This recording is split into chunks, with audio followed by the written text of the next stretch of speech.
Tahukah Anda, alasan yang dapat dijadikan dasar untuk mengajukan kasasi? Dalam ketentuan pasal 30 ayat 1, UU Nomor 3 Tahun 2009 mengatur tentang alasan-alasan yang dapat dijadikan dasar untuk mengajukan kasasi, yaitu 1. Tidak berwenang atau melampaui batas wewenang. Pengertian tidak berwenang berkaitan dengan kewenangan relatif dan kewenangan absolut.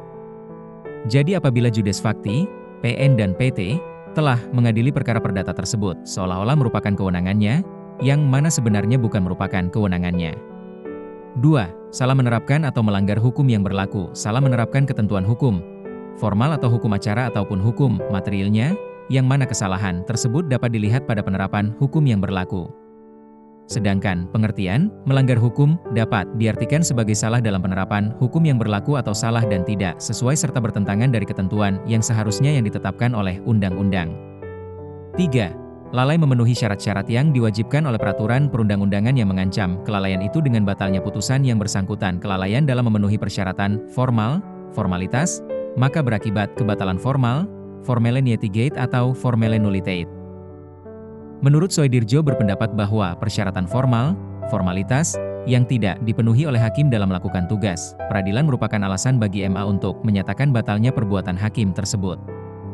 Hanya perbuatan processual handling, dari hakim yang tunduk pada pemeriksaan kasasi, sedangkan perbuatan dari para pihak tidak.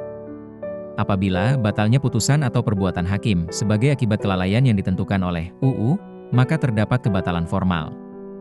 Contoh tentang kebatalan formal, misalnya, jika hakim dalam persidangan tidak dilakukan terbuka untuk umum, maka mengakibatkan batalnya putusan menurut hukum, pasal 19, ayat 1, dan 2, UU Nomor 4 Tahun 2004.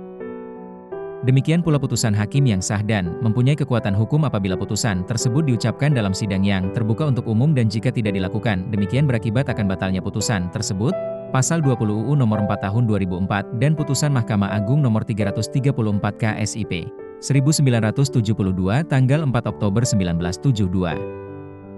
Demikian pula putusan hakim yang sah dan mempunyai kekuatan hukum apabila putusan tersebut diucapkan dalam sidang yang terbuka untuk umum dan jika tidak dilakukan, demikian berakibat akan batalnya putusan tersebut, Pasal 20 UU Nomor 4 Tahun 2004 dan Putusan Mahkamah Agung Nomor 334 KSIP 1972 tanggal 4 Oktober 1972.